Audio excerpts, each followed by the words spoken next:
Beberapa waktu lalu ada seorang ibu di sebuah paroki bercerita, ia dan suaminya baru saja menyelesaikan rumah impian mereka. Ruang tamu ditata rapi, diatur, dapur diperluas, kamar anak-anak dicat warnanya lebih cerah, bahkan halaman kecil dihias tanaman yang indah. Di tengah semua itu, saudara-saudari, ibu ini sebenarnya punya niat sederhana, membuat sudut doa di ruang keluarga. Ia sudah membeli patung Bunda Maria dan memberi salib, meminta uskup memberkati salib dan Bunda Marianya karena dianggap kalau berkat pastor kurang afdol. Tapi patung itu lama tergeletak di dalam dus. Alasannya selalu sama, nanti kalau sudah ada uang lebih, nanti kalau renovasi sudah selesai, nanti kalau ada waktu senggang. Tahun demi tahun lewat, bulan demi bulan, sudut doa itu tak pernah jadi. Perlahan kebiasaan doa bersama keluarga hilang. Sampai suatu hari ketika anaknya menghadapi masalah, ia tersadar rumahnya indah tetapi hatinya kosong.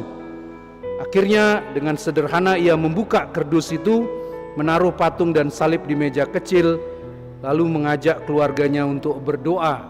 Ia berkata, bukan dapur yang luas atau taman yang indah yang membuat rumah ini hidup, tetapi ketika doa kembali menjadi pusat keluarga kami. Saudara-saudari, hal yang sama terjadi dengan umat Israel pada zaman Nabi Hagai. Mereka baru saja kembali dari pembuangan, tetapi sibuk mempercantik rumah mereka masing-masing. Sementara bait Allah tetap runtuh. Mereka berdalih, belum waktunya membangun rumah Tuhan. Dan Hagai menegur keras. Mereka bekerja keras tetapi hasilnya tak pernah cukup. Kantong mereka seperti bocor, panen selalu mengecewakan. Mengapa? Karena mereka salah prioritas. Hidup tanpa pusat, tanpa Allah akan selalu terasa hampa. Sementara dalam Injil hari ini, Herodes juga bingung mendengar tentang Yesus. Ada yang berkata dia Yohanes Pembaptis yang telah dipenggal dan bangkit kembali. Ada yang berkata dia ini Elia atau salah seorang dari para nabi. Pertanyaan Herodes menggema hingga kini. Siapakah Yesus ini untuk kita masing-masing? Lukas ingin menegaskan bahwa Yesus memang berdiri dalam tradisi para nabi, seperti Elia dan Elisa yang membangkitkan seorang anak janda, seperti para nabi yang menangisi Yerusalem. Tetapi saudara-saudari, Yesus lebih dari sekedar nabi. Dialah Sang Firman Allah sendiri yang menghadirkan kehadiran Allah di tengah umat.